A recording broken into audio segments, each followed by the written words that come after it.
Assalamualaikum warahmatullahi wabarakatuh. Waalaikumsalam warahmatullahi wabarakatuh. Alhamdulillahilladzi arsala rasulahu bil huda wa dinil haqq liyuzhirahu 'alad dini kullih wa kafa billahi syahida. Asyhadu an la ilaha illallah wahdahu la syarikalah wa asyhadu anna sayyidana wa nabiyyana Muhammadan abduhu wa rasuluh sallallahu alaihi wa ala alihi wa ashabihi la nabiyya ba'dah.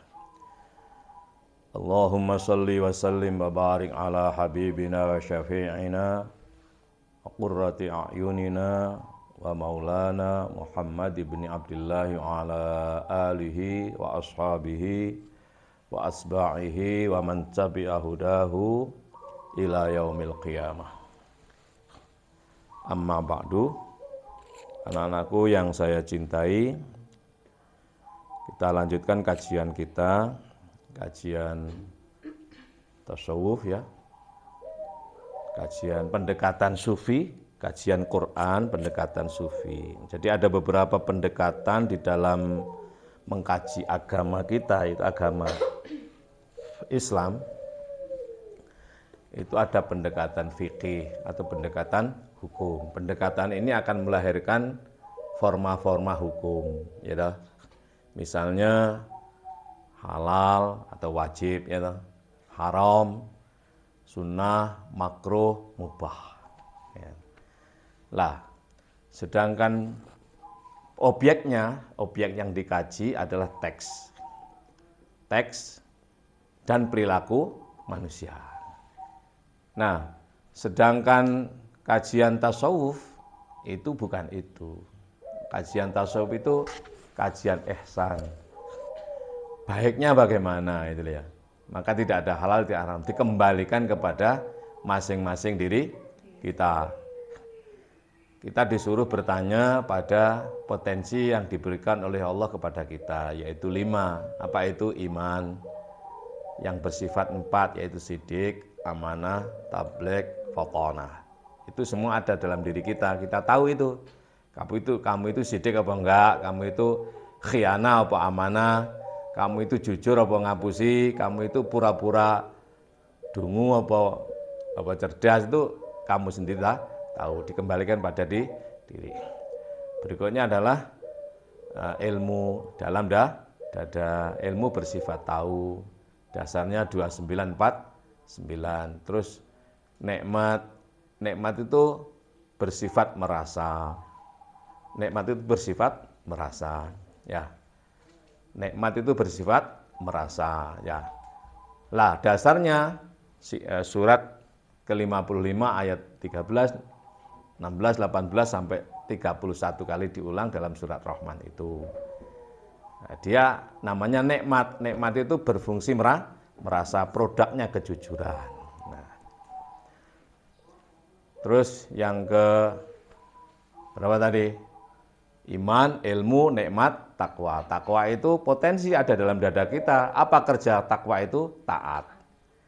Maka takwa, orang itu taat dan tidak, takwa dan tidak itu yang tahu bukan orang lain, dirimu, ya toh. Siapa yang tahu takwa itu? Yang tahu takwa bukan. Bahwa dirimu itu taat apa enggak itu ya takwamu itu. Diketahui oleh ilmumu, dicatat oleh imanmu, dirasakan oleh nikmatmu. Berikutnya yang kelima adalah nafsu. Nafsu itu 1, kerjanya 7. Nafsu itu apa? Dorongan oleh diri, dorongan untuk melakukan sesuatu. Dorongan untuk mengerjakan sesuatu ditimbulkan dari dirimu, namanya nafsu. Nah, pekerjaannya 7. Ketika belum terpimpin oleh iman, belum dikontrol oleh ilmu, belum dirasa oleh nikmat, ya toh, belum dikontrol oleh takwa, taat enggak, itu masih liar, namanya amarah. Amarah itu dorong, ya toh. Berbeda dengan amir. Kalau amir itu ya memerintah gitu aja. Amarah ya'muru, memerintah dengan tenang. Tapi kalau sudah amar itu pendorong dengan kuat itu. Tidak hanya setengah memaksa, mendorong memaksa kamu. Itu dari dirimu. Nah, karena dorongannya itu kuat dan cenderungnya liar, maka disebut dengan ammarah bisu. Ammarah bisu. Mendorong kuat pada diri kita untuk melakukan kejahatan. Ada dalam dirimu itu. Nah, itu tidak boleh kamu turuti. Harus kamu pimpin dengan iman. Kamu pimpin dengan ilmu, dipimpin oleh nikmat, dikontrol oleh takwa yang ada dalam dirimu. Agar supaya tidak timbul dorongan dari dalam tadi. Kenapa? Kalau dia timbul namanya lawamah. Apa lawamah itu? Berasal dari kata laimun. Apa laimun itu? Mencela. Tapi kalau lawam itu mencela sakpol boleh itu. Tapi laim itu mencela. Tapi kalau lawam mencela. Sangat. Ditambah dengan tak marbutoh, lawamah. Ya toh? Kalau ammar saja biasa ya. Ammar itu mendorong. Tapi kalau ammarah itu benar-benar. Nah, itu. Lawam itu sudah benar-benar mencela, tapi lawamah itu benar-benar dan sungguh-sungguh mencela. Gitu. Madin itu berbudaya, saling menghargai, tapi kalau sudah Madinah itu sudah benar-benar terjadi. Apa? Tak marbutoh, marbut, fungsinya mengikat. Maka perempuan itu juga sering ditandai dengan marbutoh. Apa? Diikat. Diikat oleh apa? Aturan-aturan. Maka biasanya wong wedok kan ada salah satu tanda bahwa isim itu menunjuk kepada wanita kan tak marbutoh, ya toh? Tak marbutoh itu, tapi tidak selalu.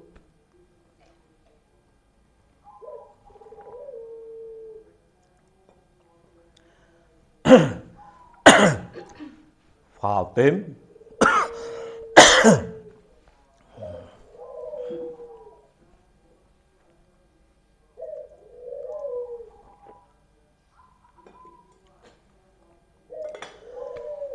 Jadi kalau udah lawamah itu sangat mencela. Lah, ammarah bisu tidak diikuti, maka lawamah tidak akan timbul. Timbulnya berubah menjadi mulhamah. Maka tidak laham, tapi mulhamah. Mendorong untuk melakukan kebaikan. Mengilhami itu dengan halus. Bukan, kata lahwam enggak ada. Mengilhami itu tenang. Maka berbuat mendorong memerintah orang untuk berbuat baik itu mesti halus. Enggak ngotot, kon kudu ngene lha iku walaupun nyuruh itu kepada kebaikan, tapi itu sebenarnya timbul dari ammarah. Kenapa? Kalau mulhamah itu tenang, diilhamkan. Anu ya, nanti kalau bisa berkenan untuk apa gitu loh, dengan tenang, dengan walaupun suruhannya kepada kebaikan, tapi kalau dorongannya amarah itu kroso. Ya enggak? Lek ngotot itu, nah, lek gak ngene, wah ngotot. Nah, tapi kadang-kadang nafsumu itu perlu dingono, dihajar, ya toh? Tangi, wah ngono maksudnya ya. Tangi lek kuwi wudu, ya toh?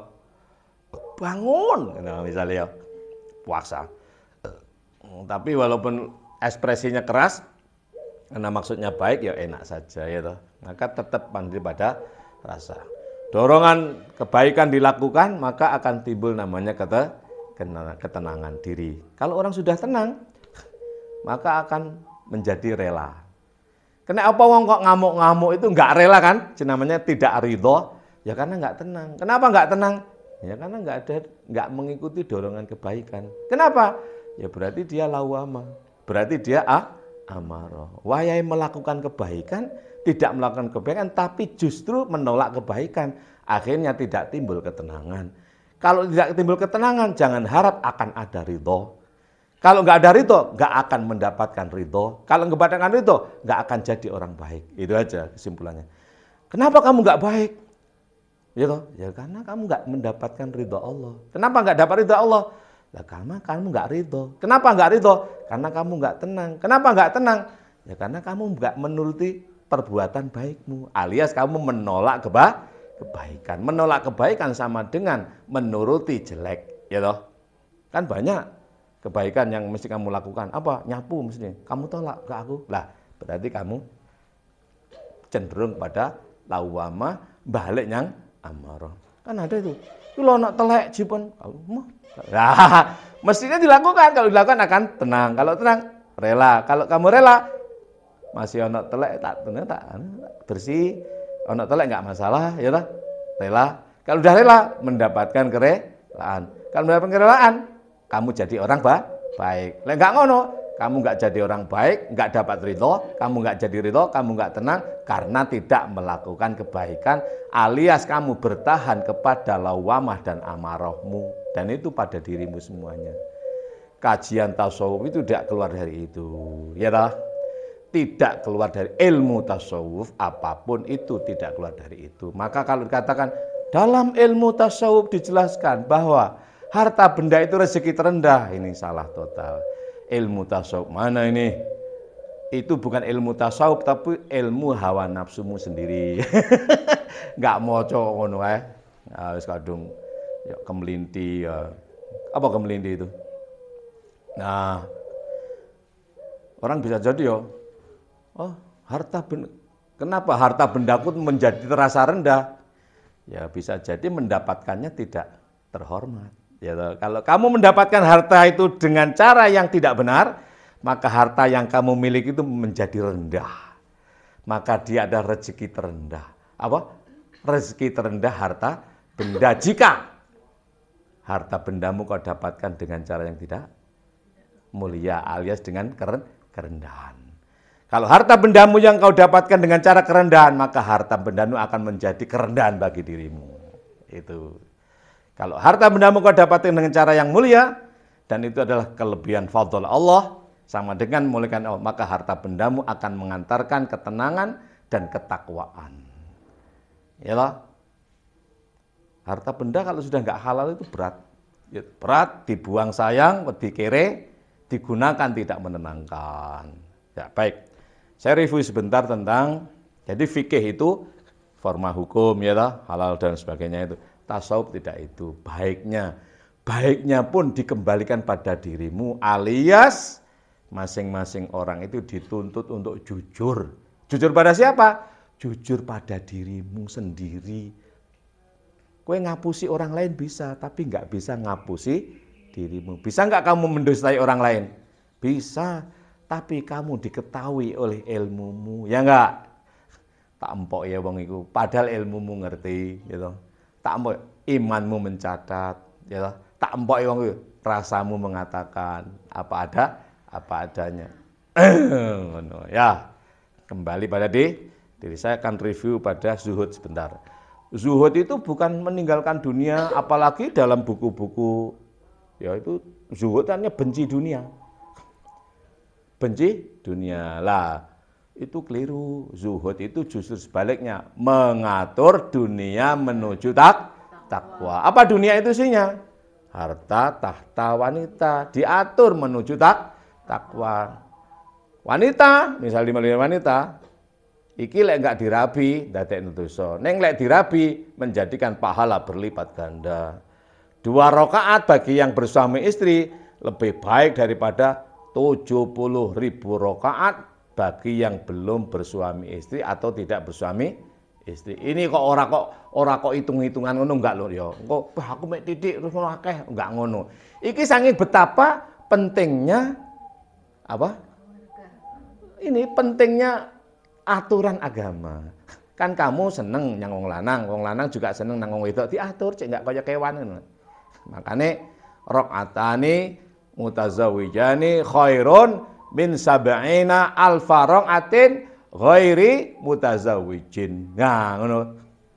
2 rakaat lebih bagi orang yang bersuami istri lebih baik daripada 70.000 rakaat bagi yang belum suami. Maksudnya orang ngomong rabi aja enggak rabi ngono lho. Rabi yo jangan benci rabi. Mau rabi tapi zina lain enggak boleh. Anti rabi tapi selingkuhan lain enggak boleh lah itu. Anti rabi tapi selingkuhan. Kuale agama mengatur supaya rabi. Apa rabi itu? Nikah. Ya, bahasa kita rabi ya. Rabi maksudnya kan menjadi rabbiyun, terdidik ya. Ya. Dibawa ke sana. Tahta apa tahta itu? Jabatan. Bagaimana mensikap jabatan apa penting apa enggak ya? Penting. Kalau kamu dikasih amanah, lakukan dengan baik. Tapi jangan hubul jabatan, tahta, status sosial. Misalnya kemarin saya contohkan, kamu kepengen jadi ketua RT, gitu. Terus kamu nggak jadi, terus yang jadi temanmu ya sudah, kamu dukung yang jadi, gitu loh ya. Misalnya Abi misalnya karena dosen ya, kepengen jadi rektor, nggak iso, nggak jadi, mergo nggak dipilih atau apa, ya sudah, dukung yang jadi, kan podo wae. Yang jadi rektor saya dukung, saya doakan, semoga sukses, kampusnya jadi baik, mahasiswanya jadi soleh-solehah, gitu. Apa dukungannya? Ya apa, kalau nggak ya doa paling tidak ya. Nek dikai duit kan nggak mungkin dong rektore sugih, apalagi UIN ya toh. Sugihan kono timbangannya aku ya toh. Ya wis tak doakan, tak dukung programnya, bahkan juga tak kasih kritik bila mana ada sesuatu yang tapi dengan cinta, gitu caranya. Oh jangan kejar sampai sampai nyantet, ada loh itu. Gara-gara jabatan, wah nggak boleh gitu. Kamu kepengen boleh, dan bahkan kalau dikasih amanah laksanakan dengan baik. Tapi kalau kamu nggak jadi, selesai, dukunglah yang jadi, nah, supaya kamu menang. Ngono carane. Ya tidak ada masalah, nggak ada problem. Itu namanya apa ya? Tahta itu penting. Tapi pentingnya sejauh mana orang Syafii sebagai orang yang belajar tasawuf harus tahu guna dan manfaatnya. Maka mendekati itu tidak hanya barang, tapi juga bagaimana memperlakukan dan untuk apa, gitu kan? Jabatan itu apa sih? Terus bagaimana sih selanjutnya? Dan untuk apa? Berpikirnya 3. Apa barangnya itu? Bagaimana memperlakukannya? Mengemban amanahnya? Dan untuk apa? Ya, maka kajiannya ada ontologis itu barangnya, epistemologis itu bagaimananya, aksiologis itu manfaatnya. Apalagi harta, gitu. Harta dijelaskan dalam itu al-malu wal banuna zinatul hayatid dunya wal baqiyatus sholihatu khairun inda rabbika sawaban wa khairun amala. Itu dalam surat Kahfi ayat berapa itu? Surat Al-Kahfi ayat 46. Ya, betul enggak? Al-Kahfi 18. Ora apa-apa lah.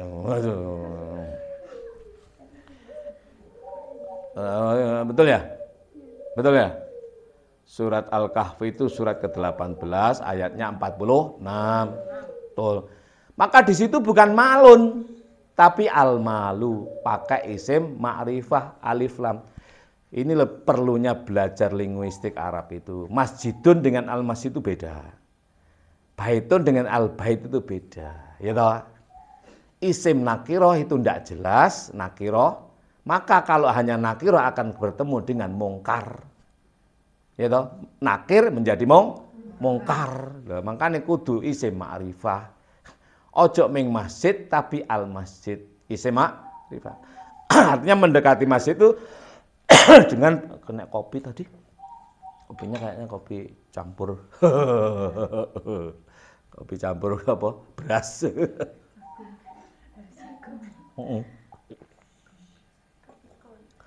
Kopi kalau campur gelas itu bikin serai. Kami penggemar kopinya kok kayak campur beras. Maka sebutannya al-malu wal banun, bukan banuna tapi wal al-banuna. Yang disebut harta, kekayaan itu jika al-malu, apa itu? Diperoleh dengan cara benar, digunakan dengan cara benar. Lelek mekur memperolehnya tidak benar alias korupsi, ya namanya bukan harta itu, petaka, ya. Terus banun, apa banun? Bukan hanya banun, tapi al-banun yang benar-benar anak. Apa yang benar-benar anak itu? Anak yang bisa menjadi keluarga. Apa dia itu? Yang bisa menyelamatkan. Coba dilihat dalam surat berapa? Surat surat Hud. Betul ya? Surat Hud, surat ke-11 ayat 45 ya. Coba lihat, baca. 45, 46. Surat Hud itu surat ke-11. Ya, bagaimana?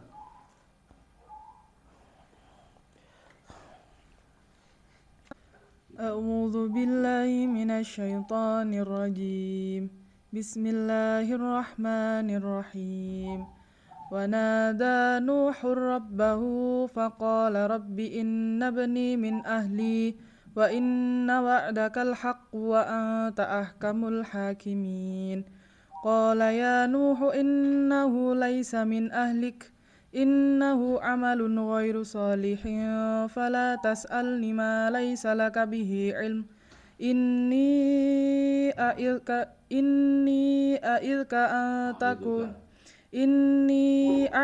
an takuna minal jahilin. Coba terjemahkan. Ini. Artinya, dan Nuh memohon kepada Tuhannya sambil berkata, "Ya Tuhanku, sesungguhnya anakku adalah termasuk keluargaku, dan janjimu itu pasti benar.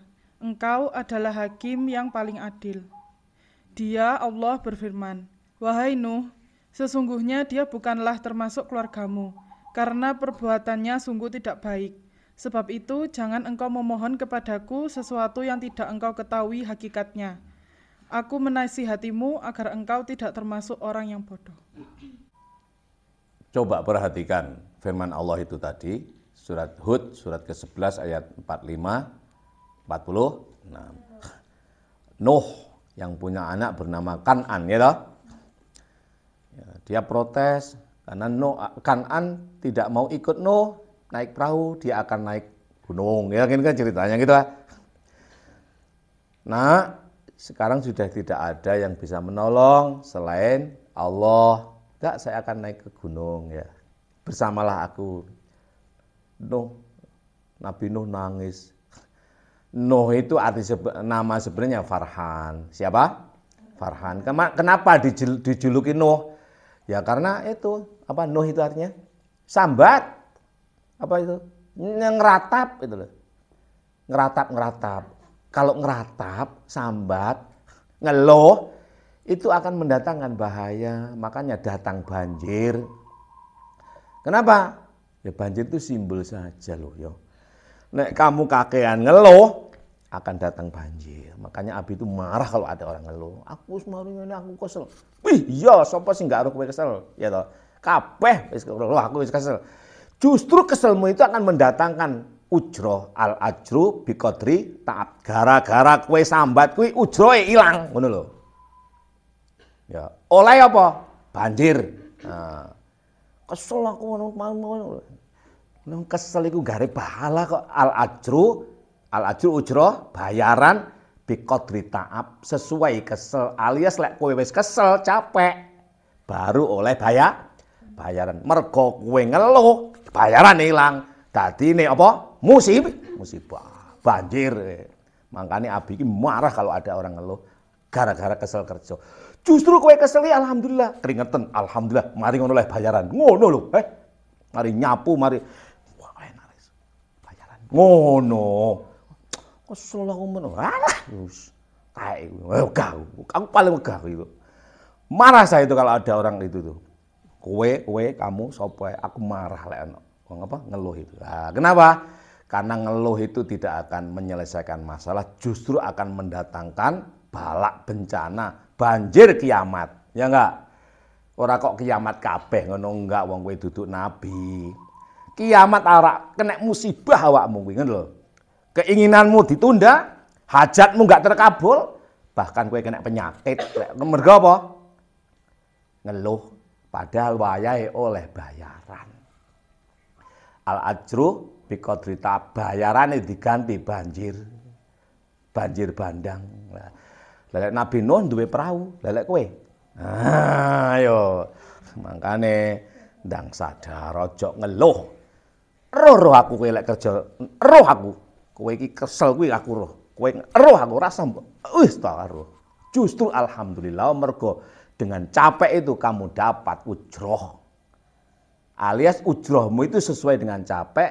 Artinya, nek kamu nggak capek nggak dibayar. Tapi lek kerja sampai capek, kesel, bolak-balik kesel, capek, bayaran mesti wakeh ngono lho. Alah, taek wis. Ya wis.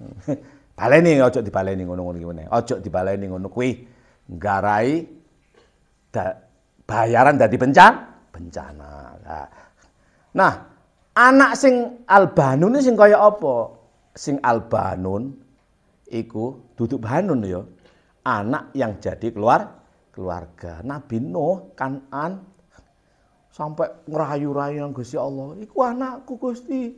Mbok dikandani, dikei hidayah. Duduk. Innahu laisa min ahlik.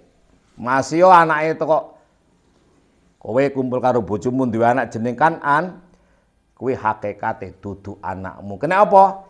Innahu amalun ghairu sholih. Mergo amal perbuatane enggak apik. Kena apa? Mergo kowe ngratap. Apa ngratape? Wis dakwah oleh mek pira ngono Nabi Nuh. Dakwah sekian ratus tahun mek duwe apa? Pengikut titik. Akhirnya diceluki Nuh. Tapi Nuh aja dibenci, soalnya Nuh itu bagaimanapun dia ulul azmi. Maknanya apa? Artinya agar kita pandai-pandai mengambil pelajaran. Wong sing nabi ya kaya ngono apa neh awake dhewe. Wong sing nabi ae sambat titike terjadi bencana. Lah lek awake dhewe ngeluh titike dadi apa? Untung dadi umat Kanjeng Nabi Muhammad ditunda. Ya toh? Lek biyen langsung tak kandhani ya men. Untung dadi umat Kanjeng Nabi Muhammad sakjane sing wayahe dilangsung ki ditunda. Nek zaman biyen umat Nabi Nuh, umat Nabi Saleh, umat Nabi Syuaib ya kok sambat langsung dituthuk ndase nang Gusti Allah. Tok. Nah ngono. Nek saiki ditunda mergo Kanjeng Nabi ki rahmatan lil alamin. Kena rahmate Kanjeng Nabi ditunda duh. Wayahe kena banjir. Tapi ditunda, dinteni taubate, dinteni sadare. Ngapunten Gusti, mboten kula wangsuli, ilang pun ganti ujra. Ngono lho, ya, paham enggak? Nah. Jadi sing di hakikat anak itu apa? Anak sing iso dadi keluarga. Apa keluarga itu? Lah amale baik. Lah amale baik apa? Taat nyang wong tuane. Lah iku ora taat kok. Wong tuane wis nabi. Lah kenapa anake kok enggak taat? Ya mergo bapake sambat. Lah balik nang bapake. Kenapa kok duwe anak ora taat ngono? Ya mergo kowe sambatan, ngeluhan. Nah itu loh. Nah balik nang mbokne utawa bapakne. Lah anak ngerti apa? Anak kan manut wong. Lah kuwi aja dibenci, kuwi gawe pelajar. Nabi Nuh ki asline jenenge Farhan. Asli jenenge Farhan. Ana jenenge Samson Al-Ghazi, tahu anu enggak? Samson Al-Ghazi. Sing dadi Lailatul jadi anu ya nabi. Nabi kan jumlahnya banyak. 124.313. Nah, al-malu wal banuna zinatul hayatid dunya. Sing iso dadi zina perhiasan hidup dunia itu bila mana harta yang halal. Nek enggak halal enggak bisa. Bila mana harta halal inilah yang mengantarkan anak menjadi yang betul-betul jadi anak. Maka mulainya harta. Nah, nek hartamu enggak halal, anakmu enggak bakalan saleh. Itu mesti. Nek harta yang kamu peroleh dengan tidak benar, tidak baik, maka hartamu menjadi harta yang hina. Kau gunakan untuk anakmu, kamu menjadi tidak tenang. Kau buang menjadi sayang. Maka harta itu karomah tertinggi. Apa? Kemuliaan tertinggi dari Allah. Itu kan? Ya walaqad karramna bani Adama wa hamalnahum fil barri wal bahri wa razaqnahum minat thayyibat wa faddalnahum ala katsirin mimman khalaqna tafdila. Itu surat Al-Isra surat 17 ayat 70. Betul ya? Coba lihat. 17:70. Ya. Aku keramatkan, aku muliakan Bani Adam. Siapa Bani Adam itu? Kita ini anak curangan pokoknya menungso kabeh. Apa itu wujudnya? Rezeki, berkah, harta melimpah ruah dari darat dan laut. Tidak hanya itu, masih warazaqnahum minat thayyibat. Dari darat yang laut itu masih diproses menjadi baik. Beda kan dengan hewan, kalau sapi kan di bumi langsung makan rumput. Kalau kita kan enggak, bayam masih dimasak dengan kelapa, ya toh. Dijadinya bubur, pecel dan lain sebagainya. Minat thayyibat. Wa faddalnahum ala katsirin mimman khalaqna tafdila. Aku lebihkan dari masing-masing orang itu beda-beda potensinya. Ono sing potensi ngajar, ono sing potensinya belajar, saling supaya iso urip. Ono sing ahli pertukangan, ono sing ahli apa? Beda-beda, ya toh. Maka harta benda itu keramat utama, kemuliaan utama bagi kita. Kenapa? Karena dia akan mengantarkan anak-anak yang soleh wal banun. Dia akan mengantarkan kita baqo wal baqiyatus sholihat sebagai inda rabbika thawaba. Pahala balasan yang baik, yang baqo, yang langgeng, ya toh? Dan itulah yang diharapkan oleh kita. Wa khairun amala. Menjadi cita-cita utama. Sampai berapa menit, Mama, sekarang? 30. Sudah 30? Oh, kita belum masuk. Ya. Coba, ya kita cut dulu. Ini kita akhiri dulu. Nanti kita masuk sesi kedua. Tanya ya. Dan ini pertemuan keberapa? 70. 70 itu apa? 72. Al-yauma al-muhadarah as-sab'in. Al-muhadarah as-saniyah wa sab'ina. Al-yauma al-muhadaratu as-saniyatu wa sab'una. Kalau dibaca nu'addil yauma al-muhadarata as-saniyata wa sab'ina. 72 itu apa? Al-jinnu. Mari ngerepek langsung hafal. Gak apa-apa, pertama 72 itu al-jinnu, 73 al-muzammil, 74 al-mudaththir, 75 ana 75 kiamat. Gampang tak? Terus kamu siapa? Manusia itu? Al-insan. Pira itu? 7, 6. Rasul, mursalat. Nabi. Lah 78. Terus ini kita akhiri dulu. Habis ini kita masuk sesi yang double. Apa? 73. Ya, syuting double. Baik, kita akhiri dulu sesi yang pertama, sesi ke-72. Review yang kemarin karena agak rodok ya apa gitu loh. Syuhud itu rodok kudu berkali-kali. Begitu, wal afa minkum wallahul muwaffiq ila aqwamit thoriq. Assalamualaikum warahmatullahi wabarakatuh. Waalaikumsalam warahmatullahi wabarakatuh. Syuting 2 kali ini.